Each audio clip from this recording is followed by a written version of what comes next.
एक संकल्प है मेरा जीवन, एक संकल्प है मेरा जीवन, संकल्पित शिखर पर चढ़ेंगे, संकल्पित शिखर पर चढ़ेंगे। इसी के साथ आप सभी को हार्दिक नमस्कार करती हूँ। डे 10 यूनिट 10 की शुरुआत। अन्य गतिविधियाँ यूनिट 10 में 14 रचनाएं संकलित हैं, जिसका आज हम पार्ट 1 ला रहे हैं। पार्ट 1 में 7 रचनाएं कम समय में परीक्षा के दृष्टिकोण से रखा गया है। तो आगे बढ़ते हैं। यूनिट 10 अन्य गतिविधियाँ। पहला है माटी की मूर्तें, प्रकाशन वर्ष 1946, विधा रेखा चित्र है। यह हजारीबाग सेंट्रल जेल में इसकी रचना हुई थी। हजारीबाग सेंट्रल जेल में इसकी रचना हुई थी। इसके लेखक हैं रामवृक्ष बेनीपुरी। रामवृक्ष बेनीपुरी का जन्म और निधन वर्ष 1899 से 1968 ईस्वी। माटी की मूर्ति का विषय क्या है जान लेते हैं। बेनीपुरी जी इस रेखा चित्र में 12 पात्रों के माध्यम से अपने ग्राम और ननिहाल से संबंधित लोगों का चित्रण करते हैं। 12 पात्र निम्नलिखित हैं, बहुत ही महत्वपूर्ण है, कितनी बार परीक्षाओं में आ चुका है, कृपया इसे ध्यान से देखिएगा। पहला रजिया, दूसरा बलदेव सिंह, तीसरा सरजू भैया, चौथा मंगर, पांचवा रूपा की आजी, छठा देव, सातवां बाल गोविंद भगत, आठवां भौजी, नौवां परमेश्वर, 10वां बैजू मामा, 11 शुबान खां, 12 बुधिया। इनकी प्रमुख पंक्तियाँ। कला का काम जीवन को छुपाना नहीं, उसे उभारना है। कला वह है जिसे पाकर जिंदगी निखर उठे, चमक उठे। दूसरी पंक्ति, दुनिया में 3.5 ही वीर हैं। दुनिया में 3.5 ही वीर हैं। पहला भैंसा, दूसरा सुअर, तीसरा गेहूँन और आधा राजा रामचंद्र। अगली पंक्ति, वह कलम टूट जाए जो निंदा के लिए उठती है। दूसरी रचनाओं पे हम लोग आते हैं। ठकुरी बाबा 1943 ईस्वी, विधा रेखा चित्र, रचनाकार महादेवी वर्मा। यह ठकुरी बाबा स्मृति की रेखाएं संकलन में संकलित हैं। इस संग्रह में कुल 7 रेखा चित्र हैं, जो इस प्रकार हैं। भक्तिन, चीनी फेरी वाला, जंगिया धनिया, मुन्नू की माँ, ठकुरी बाबा, बड़ेठिन बिबिया, मूंगिया तेलिन। तो ये थे 7 शीर्षक। मुख्य पात्र। लेखिका महादेवी वर्मा स्वयं, जिसका संबोधन मैंने से हुआ है। भक्तिन महादेवी जी की सेविका। ठकुरी बाबा, ठकुरी बाबा इस रेखा चित्र के केंद्र में हैं। ग्रामीण पात्र हैं। भाट वंश के होने के कारण लेखिका इन्हें सजातीय कहती है। बेला ठकुरी बाबा की पुत्री। अन्य पात्र, अंधा दामाद, बूढ़ी मौसी, वृद्ध ठकुराइन, विधुर काछी, सहुआइन, ब्राह्मण दंपति। विषय, इस रेखाचित्र के माध्यम से महादेवी वर्मा ने ग्रामीण समाज के लोगों के प्रति आस्था और सहानुभूति प्रकट की है। बनावटी दिखावटी जीवन छोड़कर लोग सरल सहज जीवन जीते हैं। इसमें लेखिका के प्रयाग संगम के माघ कल्पवास का भी चित्रण किया गया है। प्रमुख पंक्तियाँ। ठकुरी बाबा की प्रमुख पंक्तियाँ आगे है। मौन मेरी पराजय का चिन्ह नहीं, मौन मेरी पराजय का चिन्ह नहीं, प्रत्युत वह जय की सूचना है। भाव यदि मनुष्य की क्षुद्रता, दुर्भावना और विकृतियां नहीं बहा पाता, तब वह उसकी दुर्बलता बन जाता है। बहुत ही महत्वपूर्ण पंक्ति है। उनका बाह्य जीवन दीन है और हमारा अंतर जीवन रिक्त। खेले लागे अंगना में कुंवर कन्हैया हो, बोले लागे मैया नीकी खोटो बल भैया हो।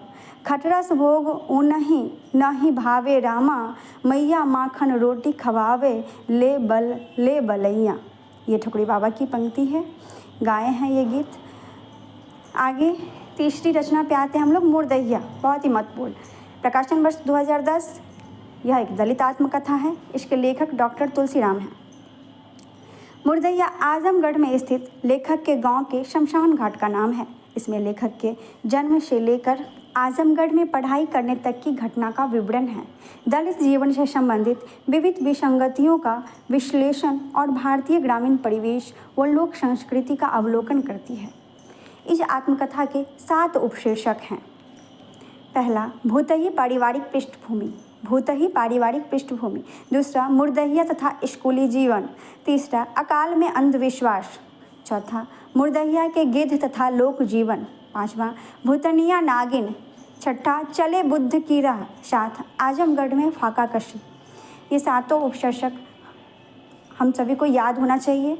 ये सातों उपशीर्षक अच्छे से, जितनी भी रचनाओं का मैं बता रही हूँ उसे कृपया ध्यान से याद रखें, क्योंकि इससे प्रश्न आते हैं एग्जाम में। इस आत्मकथा के पात्र हैं जूठन, लेखक के दादाजी हैं, मुशटिया दादी, तेरसी पिता, धीरजा माता, मुनेश्वर, नग्गर और मुन्नर लेखक के चाचा हैं। संकड़ा सिंह क्षत्रिय जमींदार का पुत्र। अन्य स्कूल शिक्षक जो इस रचना के पात्र रह चुके हैं: वंशी पांडे, परशुराम सिंह हेडमास्टर, हरि सिंह, बलराम सिंह, बंकिया डोम सिंगावाद यंत्र बजाता था, सुभगिया महिला लेखक जिसके पति की चिट्ठी पढ़ता था। प्रमुख पंक्तियाँ: मुर्दहिया हमारे गांव धर्मपुर की बहुउद्देशीय कर्मस्थली थी, मूर्खता मेरी जन्मजात विरासत थी। अब आगे हम लोग आप होदरी पढ़ते हैं। आप होदरी प्रकाशन वर्ष 2015। यह आत्मकथा है। रमनिका गुप्ता इसकी लेखिका है। आत्मकथा 2 भागों में है। एक जिद्दी लड़की की आत्मकथा है यह। विषय इसमें बचपन से लेकर धनबाद जाने तक की कथा है। आर्य समाज का प्रभाव है लेखिका के परिवार पर। लेखिका को कविता लिखने की सलाह भारत यायावर ने दिया था और कहानी लिखने की सलाह रामविलास शर्मा ने। बहुत ही महत्वपूर्ण पात्र रमना लेखिका का नाम है। पारिवारिक पात्र: माता लीलावती, पिता प्यारे लाल बेदी, भाई रवि चांदवत सत्यव्रत, पति प्रकाश। कुछ प्रमुख पंक्तियाँ: औरत की नियति भी हार कर बैठ जाना नहीं, गिरकर फिर उठना है, संघर्ष करते हुए आगे बढ़ना है। औरत की नियति भी हार कर बैठ जाना नहीं, गिरकर फिर उठना, संघर्ष करते हुए आगे बढ़ना है। यह औरत ही नहीं, हम सभी पे लागू होती है। हम लोग यह सोच के नहीं रुक जाएं कि इस बार एक क्वेश्चन से छूट गया, फिर 2-3 बार देते हैं हम लोग टूट जाते। नहीं, गिर के उठना है और अपनी मंजिल हासिल करना है, क्योंकि हार के आगे ही जीत है, क्योंकि हार के ही आगे जीत है। कोशिश करने वालों की हार नहीं होती, कोशिश करने वालों की हार नहीं होती।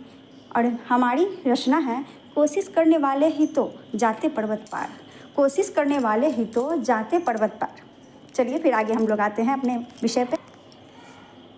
आपूदरी की दूसरी पंक्ति: मैं औरत के लिए स्वच्छंद शब्द को स्वतंत्र शब्द से बेहतर मानती हूँ। बहुत ही महत्वपूर्ण। आगे हम लोग प्रेमचंद गढ़ में, यह जीवनी है। 1944 ईस्वी प्रकाशन वर्ष। रचनाकार शिवरानी देवी जो प्रेमचंद की पत्नी है।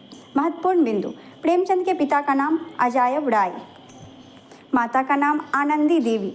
प्रेमचंद के 2 बेटे श्रीपत राय धुन्नू, अमृत राय बन्नू। प्रेमचंद के संपूर्ण जीवन को इस पुस्तक में 88 भागों में दिखाया गया है। पुस्तक की श्रद्धांजलि बनारसी दास चतुर्वेदी और आमुख शिवरानी देवी ने लिखा है।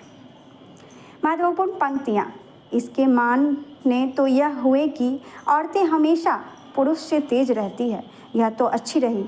मरे को मारे साह मदार, बड़े से दबना छोटे को दबाना, यह तो कोई अच्छी बात नहीं। शिवरानी देवी प्रेमचंद से कहती हैं। आगे: जिस भाषा का साहित्य अच्छा होगा उसका समाज भी अच्छा होगा, और समाज के अच्छा होने पर मजबूरन राजनीति भी अच्छी होगी। यह तीनों साथ साथ चलने वाली चीज़ें हैं। 6 नंबर पर आवारा मसीहा 1974 ईस्वी जीवनी है। बांग्ला उपन्यासकार शरद चंद्र चट्टोपाध्याय की। इसके रचनाकार हैं विष्णु प्रभाकर। इसको लिखने में लगा कुल समय 14 वर्ष। जीवनी को लिखने की प्रेरणा नाथुराम प्रेमी और यशपाल जैन से मिली। जीवनी को 3 पर्व में विभाजित किया गया है। दिशाहारा, जिसमें बचपन की घटनाएं हैं। दिशा की खोज, जीविका की तलाश और साहित्य की शुरुआत। दिशांत, सामाजिक कार्य और साहित्यिक विधाओं में रचनाशीलता। आवारा मसीहा के पात्र हैं नाना केदारनाथ, पिता मोतीलाल, माता भुवन मोहिनी, मित्र सदानंद, भाई बहन प्रभाष, प्रकाश, सुशीला जिसको मुनिया भी कहते हैं, पत्नी हिरण्यमयी, बचपन प्रेमी धीरू। महत्वपूर्ण तथ्य, लेखक का घर देवानंदपुर गांव में है, ननिहाल भागलपुर में है। इस जीवनी में शरत चंद्र चट्टोपाध्याय के जन्म से लेकर उनके बर्मा जाने और फिर मृत्यु तक का वर्णन मिलता है। आगे 7वें नंबर पर एक कहानी यह एक लेखकीय आत्मकथा है। इसका प्रकाशन वर्ष 2007 ईस्वी। इसकी लेखिका मन्नू भंडारी, जिसको महेंद्र कुमारी नाम से भी जाना जाता है। इनका जन्म निधन वर्ष 1931 से 2021 ईस्वी। विषय, बचपन से लेकर तलाक तक की कथा का वर्णन किया गया है। महत्वपूर्ण तथ्य, आज तक मैं दूसरों की ज़िंदगी पर आधारित कहानी ही रचती आई थी। पर इस बार मैंने अपनी कहानी लिखने की ज़रूरत की है। और है तो यह ज़रूरत ही क्योंकि हर कथाकार अपनी रचनाओं में भी दूसरों के बहाने से कहीं न कहीं अपनी ज़िंदगी के, अपने अनुभव के टुकड़े ही तो बिखेरता रहता है। मन्नू भंडारी स्वयं कहती हैं, स्पष्टीकरण देती हैं। आवारा मसीहा रचना का प्रभाव बचपन में पड़ा। मन्नू भंडारी, आवारा मसीहा रचना का प्रभाव बचपन में पड़ा। मन्नू भंडारी के प्रिय लेखक यशपाल थे। साहित्य रचना हेतु प्रोत्साहन इनको इनके शिक्षिका शीला अग्रवाल से मिला। आज का प्रश्न आप लोगों के लिए है, 1 इंच मुस्कान कौन सी विधा है और इसके रचनाकार कौन है? कमेंट बॉक्स में बताएं। आज के लिए इतना ही। मिलते हैं नेक्स्ट वीडियो डे 11 के साथ। धन्यवाद।